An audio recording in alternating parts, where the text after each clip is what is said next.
Well, hello everybody and welcome to another Autosphere video interview. Today we have with us David McClean, Director of Marketing Services for the Canadian International AutoShow. David, welcome to the broadcast. Well, thank you for having me, Hugh. Excellent. Well, so it's obviously been a very interesting year so far, and I know there's been lots of changes and things happening, but we'd love to hear kind of what's happening for the Canadian International Auto Show for 2022 in terms of logistics. Well, I mean, that's great. In terms of logistics, which seems to be everybody's concern, logistically, how do you go about putting on an event where you've had 350,000 people attend in previous years?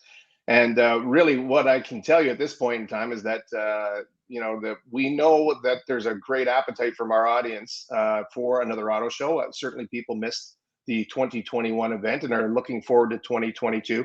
But we've got to do everything we can using best practices, following government protocols and everything that is being practiced today at major sporting events and live theater, and making sure that whether it's people who are working at the auto show or people who are attending the auto show feel safe and in an environment where they can experience what we have to present and still sort of garner that same sort of excitement and enthusiasm and feel like they're not getting just part of what we've had in the past. Yeah, no, I think that's a great point, David. So obviously a lot's happened in the last 18 months. People have been stuck at home. There's been mass adoption of new technologies like video conferencing, virtual technology, that kind of stuff. And just curious, has the show team discussed the concept of kind of a hybrid model where you sort of combine the physical and virtual elements to sort of create a unique experience and also, I guess, sort of maximize exposure for the event? Yeah, and that's a great question because we're in an era right now where we've got the opportunity to utilize these virtual platforms. And as you know, last year for 2021, we were planning on building out our own proprietary virtual platform. But I think we're just a little bit ahead of the industry. We didn't quite give them enough time to absorb the idea and to build out the creative that was commensurate with their brand. So manufacturers decided that it wasn't the most opportune time for them to participate. And of course, they're all very guarded when it comes to how they present their brand, and rightly so. And so for that reason, we didn't get any traction. Now, we know that we've got a lot of this within our stable now, this technology and the ability to build out a virtual component for the auto show. But the position we're in right now is we were only told within the last 3 weeks to 30 days that we can put on a show, and nobody called and said, hey, you guys can put on an event this year. But with the release of government information, it went from being able to have 1,000 people in a building to being able to have 13,500 people between the north and south building. This is at any one given time, to now being completely open. So we do know that we can put on an event, and we can put it on, again, to use that word, commensurate with the brand of the auto show, and people have a certain expectation when they come to our event. So all of that to say that we will include new technologies in the future, like the utilization or the inclusion of a virtual platform with a physical platform. And I think it serves a much greater business purpose for the manufacturers too. They want to make sure that if they're investing all of this money into a particular event, that they can reach a much greater audience. So I do see that as being a key and integral plan to the auto show, to the presentation of the auto show, but not for 2022. Okay, great. Obviously, talking about a physical show again after sort of a hiatus, if you like, obviously there's going to be requirements for attendees in terms of registering tickets and, of course, COVID screening. Can you tell us a little bit about that? Yeah, absolutely. We'll follow the same thing as like MLSE is doing right now, where every ticket has to have a name to it.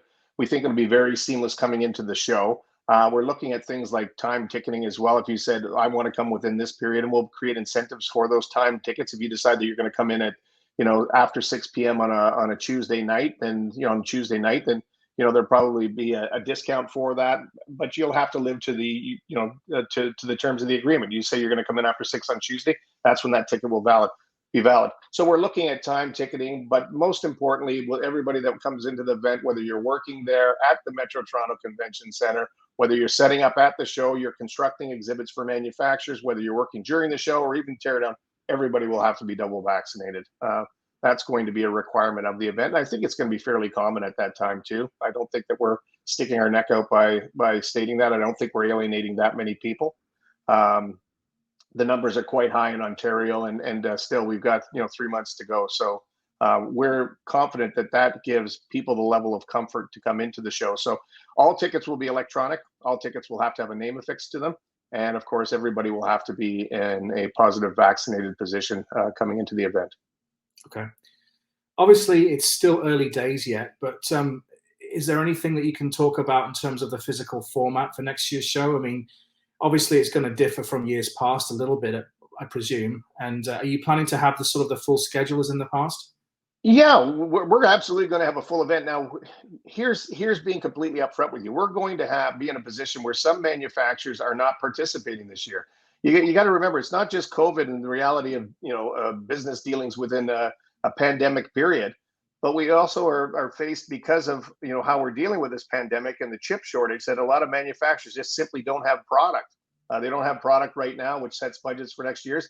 So we're going to be putting on a major automotive event, and we've got, we right now we're working with all manufacturers to entice them, to invite them to participate in the show, and we're going to have a great turnout, and we're going to create a great experience for consumers in the presentation of what we call the total automotive experience. But it will be a little bit different this year, and I think it's going to be for the better, because we've got to make this turn towards more of an experiential marketing platform rather than a static one. And what I mean by that is it's got to be more than people coming to the show to simply look at a car that's sitting on carpet. We need to allow manufacturers the opportunity to engage with consumers, to expand their brand voice to consumers, and showing them it's not just about the product you're buying, it's about the company you're investing in. And this is what we stand for. And a lot of the times, in past shows, and more so, I think, at other shows, smaller shows across the country, because they just don't have that luxury, manufacturers have committed to a static presentation. This year, it's going to be a lot more dynamic. Okay, well, we very much look forward to hearing more about that in the weeks and months ahead. Obviously, speaking about the OEMs, can you tell us a little bit about sort of their presence? I mean, have some committed to the show already yet? Oh, yeah. Right now, we're at about, I think we're at about 70%, somewhere in that ballpark.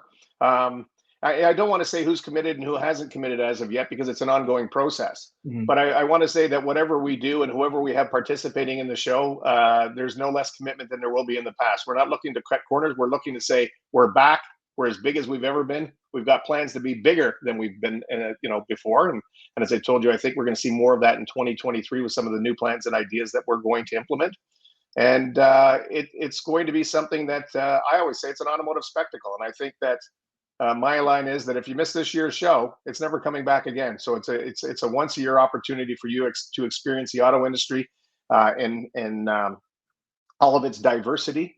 And I think that certainly after 2 years, you're going to see a big change in auto manufacturers in the way that they present themselves. There are new technologies out there. I mean, if we take a look at social media and how much social media has changed in the last 2 years, I just went through it with my team today, saying, social media can be one of the greatest tools we have available to us.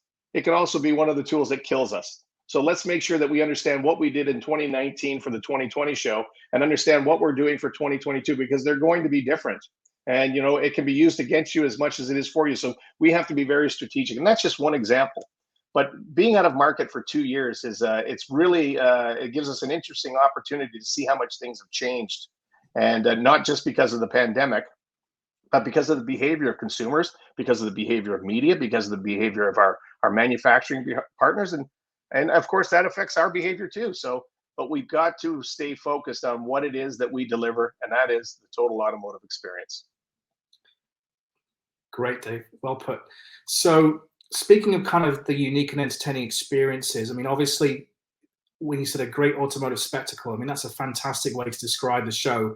Are there sort of anything that you can talk about at this point regarding these kind of experiences that you're looking to put in place? Yeah, I think what's going to be most evident is the proliferation of electric vehicles. There's no question there are going to be more electric vehicles than ever before. I mean, we have not only the expanded product within the Canadian manufacturers, but we have expanded number of manufacturers coming into the country. There are manufacturers from Vietnam, from China. We've got no less than, I'd say, 6 or 7 new manufacturers that are looking to display product and introduce their brand for the first time to the Canadian automotive enthusiasts and passionate buyers. Okay. And as Canada's largest consumer event, I mean, obviously CIAS has a really big, prominent place in this country's sort of landscape, if you like. How do you think next year's show can perhaps set the stage for future consumer events in this country, not just auto shows?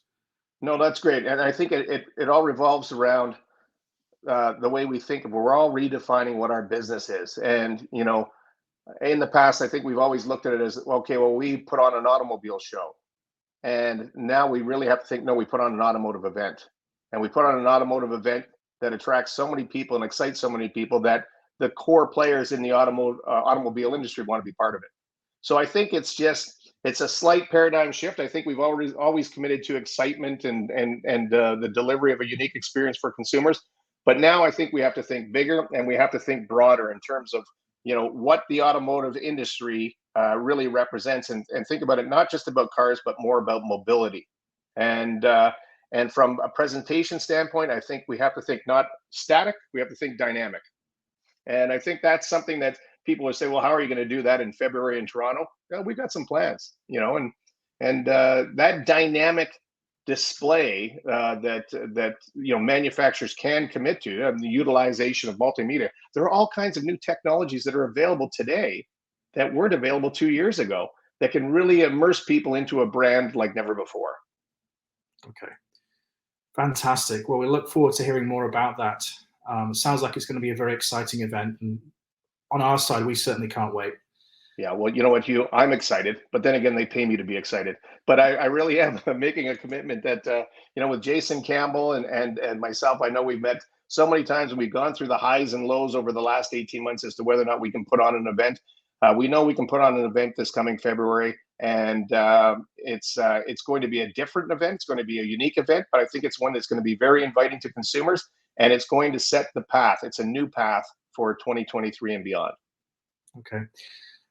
David, well, we've got you here today. Any final thoughts?